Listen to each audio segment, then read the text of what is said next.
I'm going to wrap up today's formal presentations, and then Dr. Cano and myself, if you have any other questions.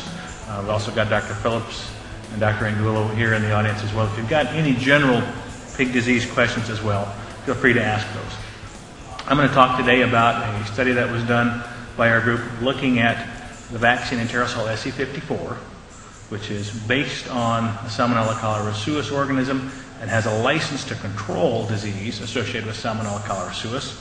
But we're going to look at this vaccine to look at a different type of Salmonella called Salmonella typhimurium that today is a lot more common in pig production than cholerae suis is. And we're going to compare it to another also live Salmonella cholerae suis based vaccine.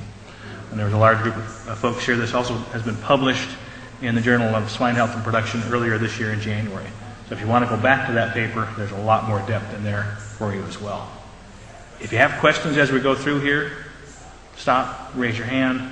If I'm watching the screen here too much, holler, throw something at me, whatever it takes. And let's keep those questions going as we have them come to our minds. This is kind of a busy slide. We're going to spend a few minutes here. I just want to get your opinion to make sure you're comfortable with the setup here. But this was a two-part study. Part one was a vaccination safety phase. So the goal was the second vaccine here, that's also live, had some reports of maybe buzzing pigs or having a little bit of reactivity when it went into those young nursery-age pigs. So during this phase of the study, we wanted to compare the safety of pigs that got no vaccine at all, so our non-vaccinated negative controls. Group 2, which got Enterosol SC54. Group 3, which got the competitive product from Intervet called Argus. And then a fourth group that was not vaccinated nor challenged. So those were kind of the healthy, normal pig comparison. And you always want to have this group in here to say, how does this compare to healthy pigs? What's the difference that this disease costs me compared to these guys? And then what do your treatments help gain back? So in the safety phase, we had day 0 to day 43. And that's the period from when they got the vaccine or not to when they were weighed off and just ready to get the typhimurium challenge. So strictly a safety analysis in that period. The second part of the study was really looking at the ability of these two vaccines to provide a financial benefit when pigs would get exposed to Salmonella typhimurium. It's not a label claim for SC54, but we wanted to see could vaccination with that vaccine or with the Argus vaccine provide a significant economic benefit over these guys that did not get vaccinated but got challenged. So the real life situation with the typhimurium disease. Was everybody comfortable on those two phases? Day 0 to 43, the safety, and day 57 to 71, the cross protection. There was a 14-day period here between the challenges when these guys came off and these guys got challenged. So two parts. During the safety phase, result number one was Enterosol SC54 did not adversely affect pig growth or clinical appearance. So there wasn't a biologic cost, if you will, to giving the vaccine to the pigs. There was a significant reduction in performance in the second group of pigs, and that was statistically significant at a 0.05 level. That basically means there's less than 1 chance of 20 that this is an accidental difference between the two. That's a simple way to think about that. What that was expressed by was reduced weight gain in the Argus pigs versus the SC54 pigs, an increase in rectal temperature, or fancy word for that, pyrexia, fevers, and an impaired clinical appearance in those pigs as well. And here's a graphical representation of that in terms of weights. At the beginning here, they're all blocked out by sex and by weight, so all the groups are uniform and equal. And you can just watch the time post-vaccination as the different groups split out. There's your control pigs that don't get anything. There's a pound or so difference there, but not statistically significant. But here you can see on day 14 a significant difference in rectal temperatures where these stars are, and beginning there a significant difference in weight gain, just due to the safety aspect of the two vaccines. And this 7.22 pound difference between these two was significantly different. the take home there, you can see these two aren't significantly different, but statistically, this difference of 7 pounds at day 43 or around 60, 65 or so days of age, that's a significant, real detectable difference in weight. So there's a significant advantage just from the way those pigs handled the two different vaccines. If you figure a marginal benefit to cost, and that's just looking at the difference in cost of vaccines versus the difference in the benefit, or the difference in the value of this weight gain, it's about 16 to 1. The one vaccine is more expensive, but because you don't have this thing happening, you get a pretty significant bump financially by spending a little bit more money up front. So that's the end of the first phase. Is everybody comfortable with safety? A little over a 7-pound difference in weights. Pigs started the same. The SC54 pigs ended up being about 7 pounds heavier than the Argus pigs, just from the way those pigs responded to the vaccination. Now we're going to get into the Salmonella typhimurium phase.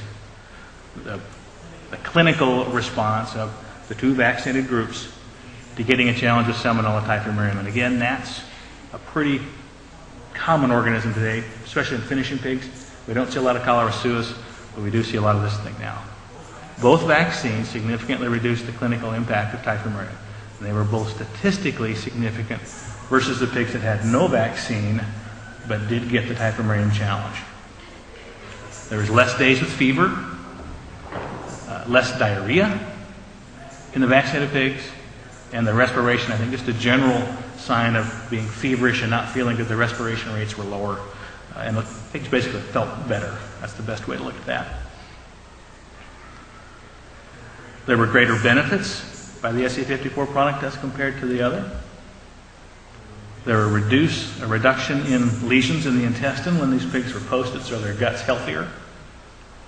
There was a reduced frequency or fewer days when pigs looked abnormal clinically. And the total score, clinical score, diarrhea, fever, respiration, etc., was also lower in the SC54 pigs. Again, these come back to that same slide again. There's about 7.2 pounds difference here. And pigs get the typhimurium challenge. You follow the weights out. And there's about a 7.8 pound difference here. So there was you would say the SC54 pigs economically at least maintained the difference, and maybe by almost 10% grew it a little bit more. So they not only maintained the gap, they actually kicked it a little bit further ahead. And that's good to see because they clinically looked better. It's nice then to know that they also, economically, they performed better on growth rate.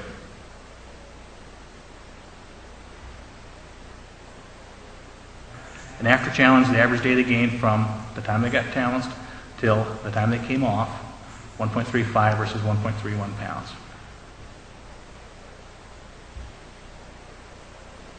So the total, about just under 8 pounds difference between the two sets of pigs. And when you do the marginal cost benefit again, and that's the change in cost, the added cost of the SC54 vaccine on the denominator, on the top is the added benefit from using the vaccine, one over the other, and divide those out, it's about 18 to 1. So you put a little bit extra money in, but you get 18 times more money back based on the difference in growth performance. Serologically, we try to follow some of these pigs. There is a blood test, a serum test for salmonella. It does not distinguish between the types of salmonella that there are, but you can use it as a screening tool to see if there's salmonella there. It does show a difference between the pigs that are infected or non-infected versus vaccinated.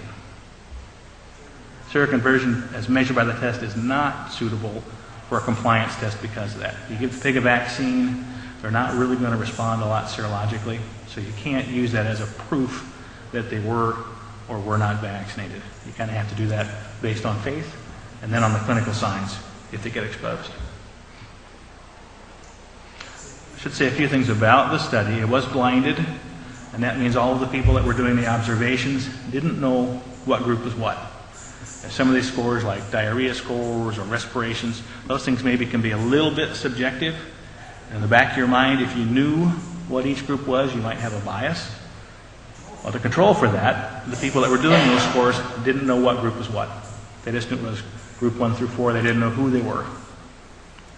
And it did make it through a nice peer review process where external scientists look at this thing, criticize it, ask questions of the data, make you do extra analyses, etc. So that really is a rigorous analysis of the data, and it's accurate. Certainly based on this, the results of the average daily gain, that 7.2 pounds more growth rate in the pre-challenge period, it is safer, as indicated by the weights. Both of them, both products, do provide benefit if you're going to get challenged with Salmonella typhimurium. So that's great. Economically, you're going to get some money back by doing that. But because of the safety edge, the safety associated weight gain, there was a greater benefit for SC54 compared to Argus ST. Both, if you didn't get challenged, you still get that 7-pound advantage.